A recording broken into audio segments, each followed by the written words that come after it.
వ్రాత పరీక్షలు లేకుండా రెండో ఎన్ఎం రెగ్యులర్ చేయాలి. ఉద్యోగ భద్రత కల్పించాలి. మాకు న్యాయం చేయాలి. వైద్య ఆరోగ్య శాఖ మంత్రికి సెకండ్ ఎన్ఎంల సంఘం జగిత్యాల జిల్లా అధ్యక్షురాలు మధురిమ విజ్ఞప్తి చేశారు.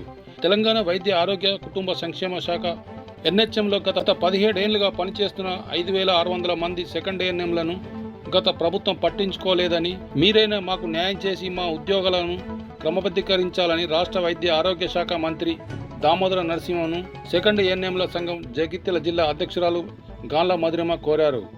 మొదటి ఎన్ఎంలతో సమానంగా సుమారు 17 ఏళ్లుగా రెండో ఎన్ఎంలకు పనిచేస్తున్న మమ్మల్ని బీఆర్ఎస్ ప్రభుత్వం రెగ్యులర్ చేయకుండా తీరని అన్యాయం చేసిందని, ఇప్పటికైనా కాంగ్రెస్ ప్రభుత్వం మమ్మల్ని రెగ్యులర్ చేయాలని మధురిమ ప్రభుత్వాన్ని కోరారు. గురువారం హైదరాబాద్లో మధ్యాహ్నం 2 గంటలకు రాష్ట్ర వైద్య ఆరోగ్య శాఖ మంత్రి దామోదర నరసింహను మధురిమ ఏఎన్ఎంలతో కలిసి సమస్యలు పరిష్కరించాలని కోరుతూ వినతి పత్రాన్ని అందజేశారు. సమస్యలపై సానుకూలంగా స్పందించి ముఖ్యమంత్రితో మాట్లాడి న్యాయం జరిగేలా చూస్తామని పేర్కొన్నారని మధురిమ వివరించారు. మంత్రిని కలిసిన వారిలో పార్వతి, జ్యోతి, శైలజారాణి, అరుణ, ప్రియాంక, సుజాత, పద్మ, తన్వీర్, సత్యవతి, శ్యామల, సుజాత, ప్రవీణ్ తదితరులు పాల్గొన్నారు.